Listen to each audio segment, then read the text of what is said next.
Assalamualaikum warahmatullahi wabarakatuh. Selamat datang di channel As by Story. Jangan lupa like, komen dan subscribe serta aktifkan lonceng notifikasi agar tidak ketinggalan cerita menarik lainnya. Sekarang mari kita mulai ceritanya. Saat ini Zila sedang duduk bersandar di tempat tidur dengan pandangan kosong ke depan. Ceklek, Zila makan dulu yuk. Dari tadi malam kamu belum makan, ajak bunda yang menatap prihatin ke arah anaknya itu. Zila menoleh ke arah bundanya. Zila nggak lapar, tolak Zila dengan nada yang sangat lirih. Bunda hanya menghembuskan nafasnya, ia tidak tahu harus melakukan apa agar anaknya tidak seperti ini. Sejak tadi malam, bunda selalu menyalahkan dirinya sendiri. Seandainya dulu ia tak membiarkan El menikahi anaknya, pasti semua ini tidak akan terjadi. Terdengar dering ponsel milik Zila yang diletakkan di atas nakas. Bunda mengambil ponsel itu dan terlihat nama Fiona di sana. Bunda menjawab panggilan dari Fiona. "Zila, kamu di mana? Kenapa rumah sepi banget?" tanya Fiona dari seberang telepon. "Ini bunda, Vio," ucap bunda singkat. "Loh, Zila mana bun? Kok teleponnya bisa ada di bunda?" tanya Fiona bingung. "Kamu datang aja ke rumah bunda," kata bunda dan langsung mematikan sambungan telepon tersebut. Sedangkan di tempat lain, El sedang sibuk menyuapi makan Mira yang masih berada di rumah sakit. "Kamu nggak makan El?" tanya Mira setelah menelan bubur yang ada di mulutnya. "Nanti aja, perut gue lagi mual banget," jawab El yang terlihat sedikit lemas. Sejak pagi tadi, dirinya tak berhenti muntah dan yang keluar hanyalah cairan bening saja. "Kamu sakit?" tanya Mira dengan nada khawatir. "Gue nggak apa-apa, mungkin cuma masuk angin aja," jawab El. "Ya udah, mending kamu istirahat. Biar aku makan sendiri aja, lagian aku udah baikan kok," ucap Mira yang langsung mengambil alih mangkuk yang dipegang oleh El. El hanya menganggukkan kepalanya, namun saat akan duduk di sofa, perutnya kembali bergejolak seperti ini memuntahkan sesuatu.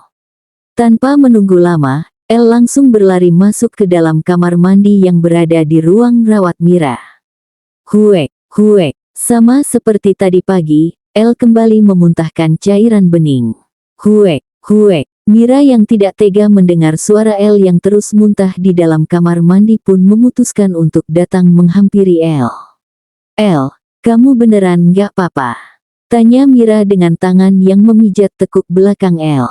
El hanya mampu menggelengkan kepalanya, ia sudah sangat lemas, tenaganya terasa sudah terkuras habis. Setelah merasa tidak akan muntah lagi, El membasuh wajahnya dengan air. Setelah itu ia berjalan keluar kamar mandi diikuti oleh Mira di belakangnya.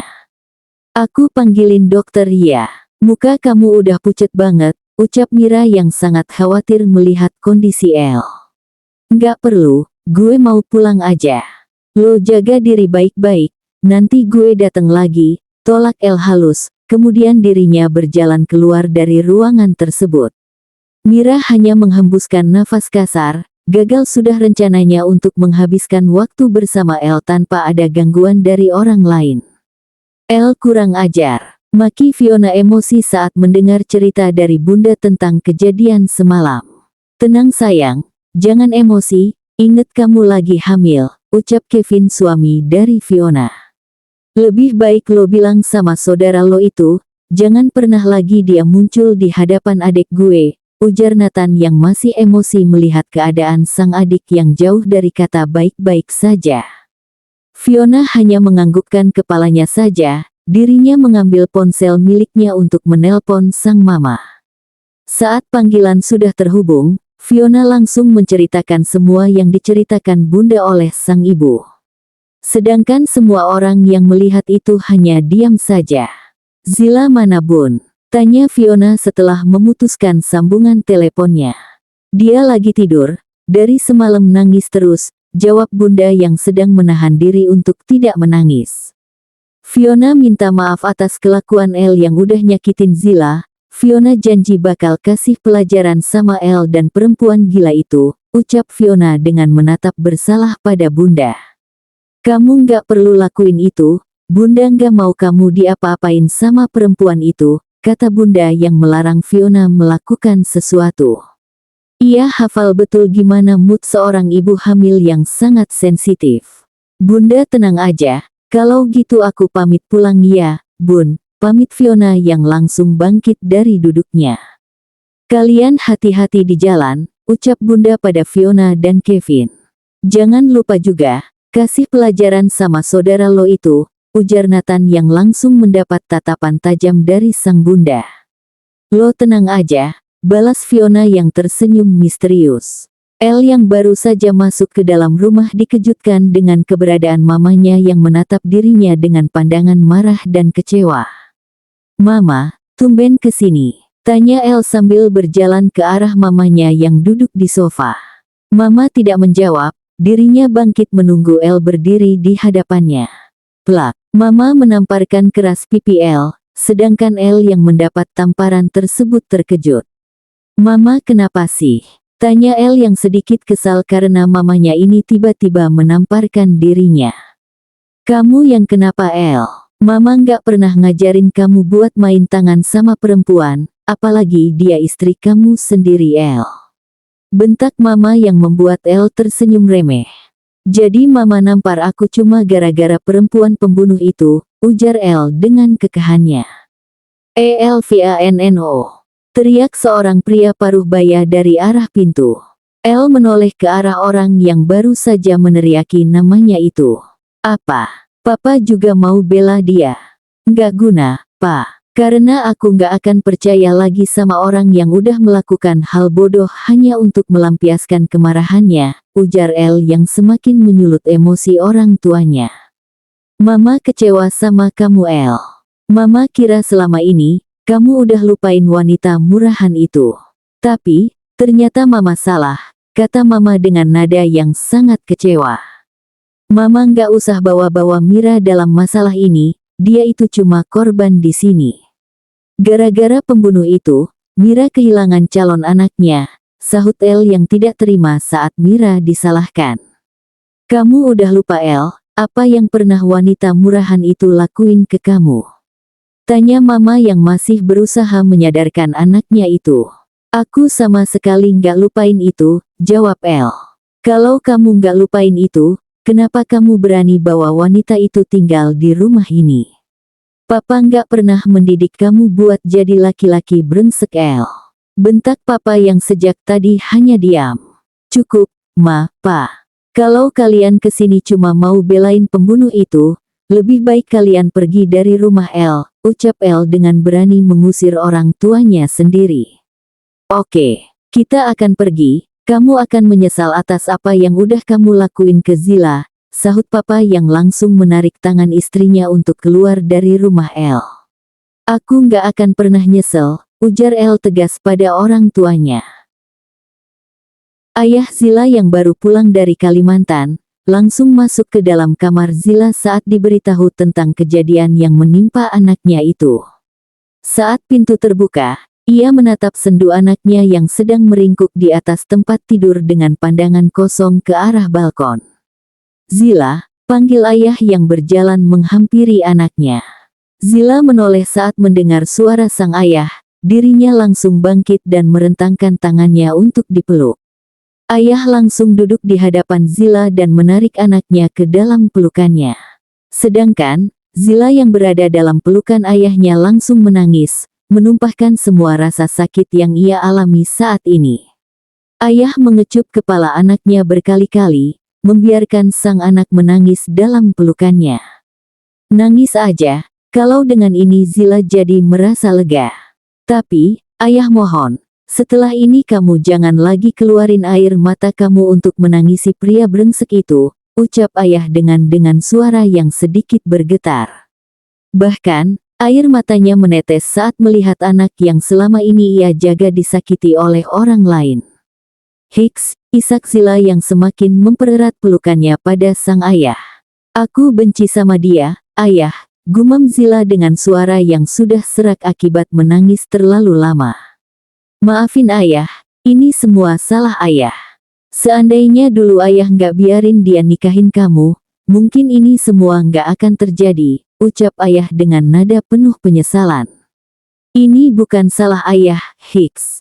Mungkin ini udah takdir Zila, sangkal Zila saat mendengar ayahnya menyalahkan diri. Udah cukup kamu nangis, mulai hari ini, ayah nggak akan biarin air mata kesedihan keluar dari mata kamu. Mulai sekarang, kamu harus lupain orang yang udah buat kamu sakit, kamu buka lembaran baru di hidup kamu, dan ingat, kamu jangan pernah merasa sendiri di dunia ini. Kamu punya ayah, bunda, abang, dan ara yang akan selalu ada di sisi kamu, ujar ayah dengan menangkup wajah anaknya itu. Zila sayang sama ayah, makasih. Ayah selalu ada buat Zila, ayah selalu lindungi Zila. Walaupun Zila tahu, kalau Zila belum bisa jadi anak yang baik buat ayah sama bunda, ucap Zila dengan air mata yang mengalir deras di pipinya. Kamu selalu jadi anak yang baik di mata ayah sama bunda, sekarang kamu janji sama ayah, kalau kamu nggak akan nangis lagi, kata ayah sambil menyodorkan jari kelingkingnya. Zila menautkan jari kelingkingnya ke jari kelingking sang ayah. Zila janji, setelah ini Zila nggak akan nangis lagi, balas Zila dengan senyumannya. Good girl. Sekarang kamu makan ya, bunda bilang kamu belum makan dari pagi, pinta ayah sambil mengelus rambut sang anak. Oke, ucap Zila sambil mengacungkan kedua jempolnya. Saat ini El sudah kembali ke rumah sakit untuk menemani Mira yang masih harus dirawat. Kamu udah baikan El? Tanya Mira kepada El yang sedang mengupas buah untuknya. Jawab El dengan deheman, kemudian menyuapkan sepotong apel ke dalam mulut Mira. Syukur deh, aku khawatir banget kamu kenapa-napa, ujar Mira setelah menelan apel dalam mulutnya. Lo nggak perlu khawatir sama gue. Lebih baik lo pikirin kondisi lo, biar lo bisa cepet pulang dari sini, sahut El dengan tangan yang masih sibuk menyuapi apel ke Mira. Mira menahan senyumannya saat merasa bahwa El sangat perhatian terhadap dirinya, dan ia menganggap bahwa ini adalah lampu hijau untuk memulai kembali hubungannya bersama El seperti dulu lagi. Hubungan kamu sama Zila gimana? Kalian baik-baik aja kan? Tanya Mira dengan nada yang tidak tahu apa-apa. Nggak usah bahas pembunuh itu, gue udah nggak mau lagi denger apapun tentang dia, sarkas El yang kesal saat nama Zila kembali didengar oleh telinganya. Maaf, aku nggak bermaksud kayak gitu, ucap Mira dengan kepala menunduk. Bukan salah lo, sahut El yang merasa bersalah saat melihat Mira menundukkan kepalanya. Maaf El, gara-gara aku kembali ke hidup kamu, rumah tangga kamu jadi berantakan. Seandainya aku nggak pernah temui kamu lagi, mungkin ini nggak akan terjadi, kata Mira dengan mata menatap El dengan tatapan bersalah. Gue udah bilang, ini bukan salah lo. Justru gue berterima kasih, karena dengan kejadian ini, gue jadi tahu kelakuan busuk wanita itu, balas El tanpa mau lagi mengucapkan nama Zila. Jadi, mulai sekarang lo jangan pernah salahin diri sendiri atas kejadian ini, lanjut El dengan sebelah tangan mengusap kepala Mira. Mira hanya menganggukkan kepalanya, hatinya sedang sangat bahagia karena penghalang cintanya dengan El sudah tidak ada lagi. Sekarang ia akan melakukan rencana terakhirnya yang akan benar-benar membuat El semakin membenci Zila. Aku mau kasih tahu kamu sesuatu. Tapi, aku takut kamu bakalan tambah marah sama istri kamu, ucap Mira dengan menatap El takut. Apa? Tanya El penasaran. Tetapi, kamu jangan marah saat tahu ini, kata Mira nada sangat gugup, yang tentunya itu hanya pura-pura. Nggak akan, sekarang lo kasih tahu gue, desak El yang semakin penasaran dengan apa yang akan dikatakan oleh Mira. Kemarin, waktu kita pulang dari rumah sakit, aku nggak sengaja lihat Zila lagi pelukan sama laki-laki. Bahkan, laki-laki itu sempet cium bibir Zila.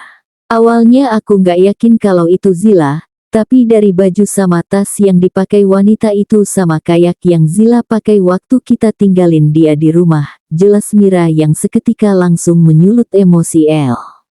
Dasar murahan. Sahut El saat mendengar penjelasan dari Mira tentang kebusukan istrinya itu. Sekarang dirinya semakin membenci wanita itu, bukan hanya pembunuh bayi orang lain, ternyata wanita yang selama ini sangat ia cintai juga melakukan pengkhianatan terhadap pernikahan mereka. El, jangan marah. Aku takut kalau lihat kamu lagi emosi gini, ujar Mira yang menundukkan kepalanya ketakutan saat melihat wajah El yang memerah menahan emosi.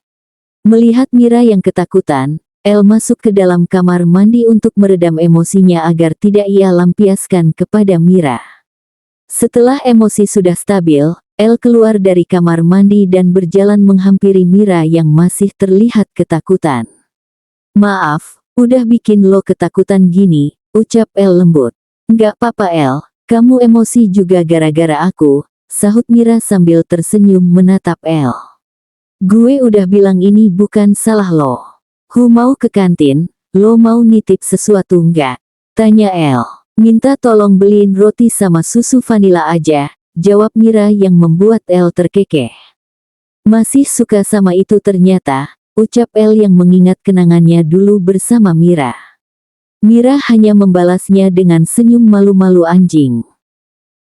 Saat ini Zila sedang duduk bersama keluarganya di ruang keluarga. Mereka sedang asik bercanda untuk melupakan sejenak masalah yang sedang dialami anak bungsu di keluarga ini. Abang, kapan pulang ke Australia? Tanya Zila sambil menatap abangnya yang sedang asik bercanda dengan Ara. Nathan menoleh ke arah adiknya. Astaga Zila, abang baru aja pulang ke rumah, sekarang kamu udah nanyain kapan balik.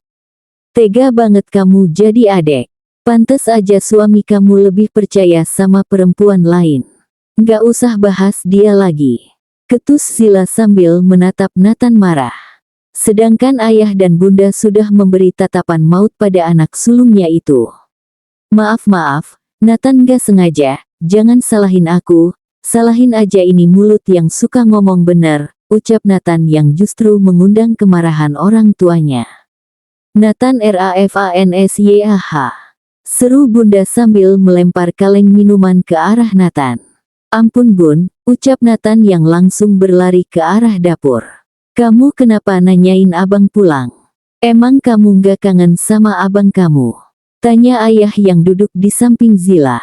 Karena aku mau ikut abang ke Australia, ya. Aku takut, kalau aku tetap di sini aku bakal ketemu sama mereka lagi, jawab Zila dengan kepala menunduk. Ayah menghembuskan nafasnya, sedangkan bunda langsung memeluk anaknya itu erat. Bibi, panggil ayah pada pembantu di rumahnya. Iya, Pak, balas seorang wanita paruh baya yang bernama Biinah. Tolong bawa Ara ke kamarnya, ucap ayah. Baik, Pak. Setelah kepergian Ara, ayah menatap putrinya itu dengan tatapan serius. Kamu yakin, mau pergi ke Australia? Tanya ayah. Dengan sedikit ragu, Zila menganggukkan kepalanya. Sebenarnya ia tak ingin pergi dari sini, apalagi hatinya menolak untuk pergi meninggalkan El.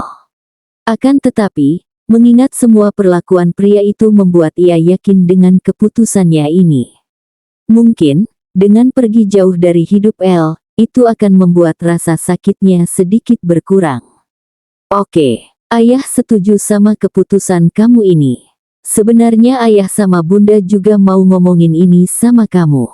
Tapi, malah kamu duluan yang bilang sama kita, ucap ayah menyetujui keputusan yang diambil oleh putrinya. Makasih.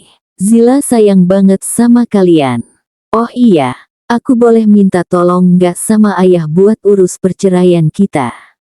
Ujar Zila kepada ayahnya.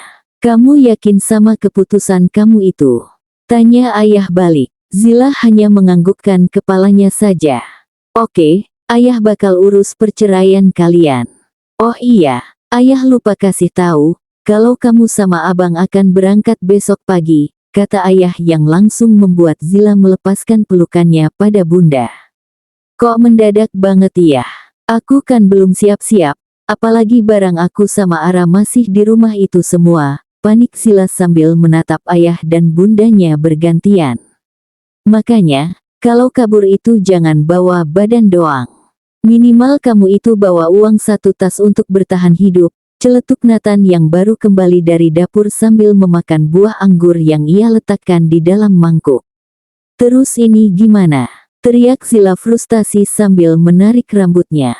Bunda hanya terkekeh melihat kelakuan anaknya yang perlahan mulai kembali. "Kamu tenang aja, Bunda udah siapin semua keperluan kamu sama Ara selama tinggal di sana. Jadi, besok pagi kalian tinggal berangkat," ucap Bunda. Zila langsung memeluk bundanya erat. "Makasih Bunda. Bunda emang Bunda terbaik, Zila sayang banyak-banyak sama Bunda." "Bunda juga sayang sama kamu," balas Bunda sambil mengecup kedua pipi berisi Zila. "Sekarang kamu tidur, jangan sampai besok telat bangun dan ketinggalan pesawat," perintah ayah yang langsung diangguki oleh Zila.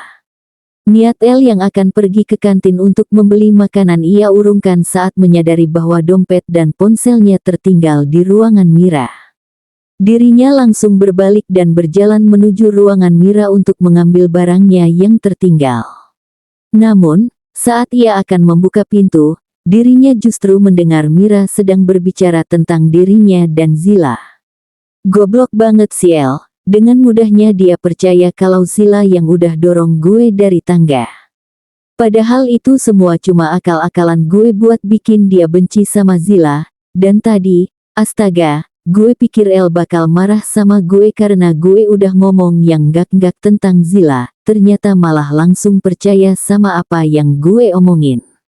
Cekak, tapi ini menguntungkan banget. Dengan begini gue bisa dapetin El lagi tanpa ada bocah ingusan itu, ujar Mira tanpa menyadari kalau El mendengar semua omongannya.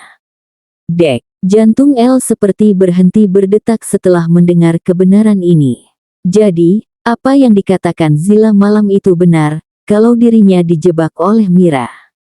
Tanpa menunggu lama, El langsung membuka pintu di depannya dengan kasar yang membuat Mira yang sedang tertawa tersentak kaget. "El, kamu kok udah balik?" tanya Mira berusaha untuk tetap tenang. "Jadi, semua ini cuma akal-akalan lo biar gue benci sama Azila," bentak El sambil mencengkram erat lengan Mira yang duduk di atas brangkar. "Maksud kamu apa El?" Aku nggak paham," ucap Mira yang berpura-pura tak mengerti apa yang dikatakan oleh El. "Nggak usah kebanyakan ngeles lagi, gue bener-bener nggak ngangka lo bisa berbuat hal memalukan seperti ini. Gue nyesel karena lebih percaya sama lo daripada sama istri gue sendiri," ucap El dengan tangan yang semakin mencengkram lengan Mira. Dirinya tidak peduli apakah wanita itu kesakitan atau tidak. "Aku ngelakuin ini karena aku cinta sama kamu, El," ujar Mira sambil menyentak kasar tangan El yang mencengkram lengannya. "Cinta lo bilang? Cinta? Cinta apa yang lo maksud itu? Cinta untuk menghancurkan kebahagiaan orang lain maksud lo?" bentak El dengan tangan yang beralih mencengkram kuat dagu Mira. Mira hanya diam dengan air mata yang mengalir di pipinya. Dirinya sangat ketakutan saat melihat mata El yang memerah berkabut amarah. Ia tak menyangka kalau kebohongannya akan terbongkar secepatnya ini. "Ayo jawab," bentak El kembali tanpa ada rasa kasihan kepada Mira. "Ternyata yang Azila bilang tentang lo itu benar, dasar jalang murahan," maki El yang langsung menghempas wajah Mira dan langsung membuat Mira terjatuh dari brangkar. "Gue peringatin sama lo, jangan pernah lagi muncul di hadapan gue," ucap El dengan menunjuk wajah Mira yang sangat terlihat ketakutan. Setelah mengatakan itu, El langsung mengambil ponsel dan dompetnya di atas sofa dan berjalan keluar dari ruangan Mira dengan perasaan campur aduk. "Kalau aku nggak bisa milikin kamu, orang lain juga nggak akan pernah bisa milikin kamu," gumam Mira dengan mata yang menatap kepergian El. El menghentikan mobilnya di depan gerbang rumah Zila yang sudah tertutup rapat. Dirinya keluar dari mobil dan berdiri menatap ke salah satu jendela yang ia tahu kalau itu jendela kamar Zila. "Maafin aku, karena aku udah nggak percaya sama kamu. Bahkan, aku tega menyebut kamu seorang pembunuh, dan lebih parahnya aku berani nampar kamu," lirih El dengan mata yang terlihat menahan air mata. "Aku janji, aku akan kembali buat minta maaf sama kamu dan kita mulai semuanya dari awal lagi," ujar El sambil menghapus air matanya yang sudah tidak bisa ia bendung. Bersambung.